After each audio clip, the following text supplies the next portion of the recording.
PNB घोटाळा प्रकरणात मेहुल चोक्सीला अटक. भारताच्या विनंतीवरून चोक्सीला बेल्जियममधून अटक झाल्याची सूत्रांची माहिती. शेतकऱ्यांसाठी पुढील 2 दिवस चिंतेचे, तर राज्यात अनेक भागामध्ये अवकाळी पावसाची शक्यता. पश्चिमेपासून ते विदर्भापर्यंत कमी दाबाचा पट्टा सक्रिय. महायुतीमध्ये धुसफूस नाही, सारं काही खुशखुश आहे. शहांच्या भेटीवर शिंदेंची प्रतिक्रिया. तर शिंदेंनी अर्थ खात्यासंदर्भात शहांकडे तक्रार केल्याच्या बातम्यांवर स्पष्टीकरण. एकनाथ शिंदेंची अमित शहांसोबत सह्याद्री अतिथीगृहावर तासभर चर्चा. निधी वाटपासंदर्भात चर्चा झाल्याची सूत्रांची माहिती. तुमच्या योगदानाकडे दुर्लक्ष करता येणार नाही. शहांकडूनही शिंदेंना सकारात्मक प्रतिसाद. अमित शहांकडून महाराजांचा एकेरी उल्लेख करत अवमान. त्यांचा कडेलोट करा. मुख्यमंत्र्यांनी शहांवर गुन्हा दाखल करायला हवा. संजय राऊतांचं वक्तव्य. अमित शहा शिवभक्त म्हणून पवित्र भावनेनं रायगडावर आले होते. काही जण विपरीत घडवण्याच्या उद्देशानं मुद्दाम अपप्रचार करतायत. संजय राऊतांच्या टीकेवर मुनगंटीवारांचं प्रत्युत्तर.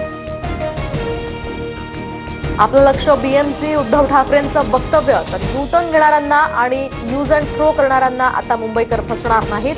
एकनाथ शिंदेंचा ठाकरेंवर निशाणा. आज डॉक्टर बाबासाहेब आंबेडकर यांची 134वी जयंती. चैत्यभूमीवर मोठ्या संख्येनं अनुयायी येण्यास सुरुवात. थोड्याच वेळात मुख्यमंत्री आणि दोन्ही उपमुख्यमंत्री सुद्धा इथे दाखल होणार. दिल्लीमध्ये संसद भवन परिसरात डॉक्टर बाबासाहेब आंबेडकरांना अभिवादन. राष्ट्रपती द्रौपदी मुर्मू आणि पंतप्रधान मोदींकडून महामानवाला अभिवादन.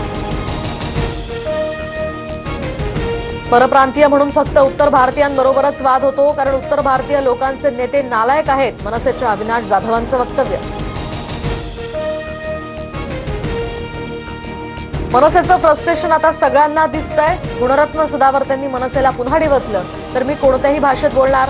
सदावर्तेंचं वक्तव्य.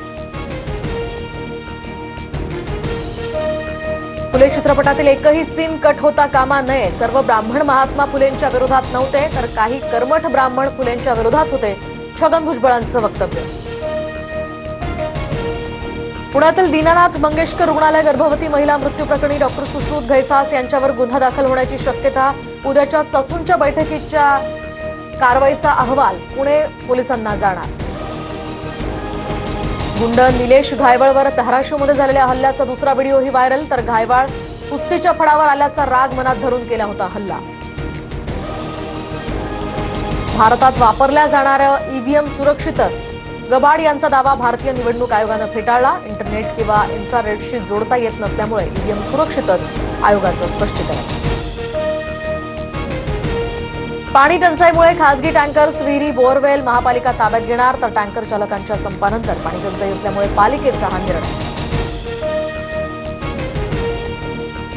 पुणेकरांसाठी आनंदाची बातमी. यंदाच्या उन्हाळ्यात पाणी कपात नाही. खडकवासला धरणात मुबलक पाणीसाठा.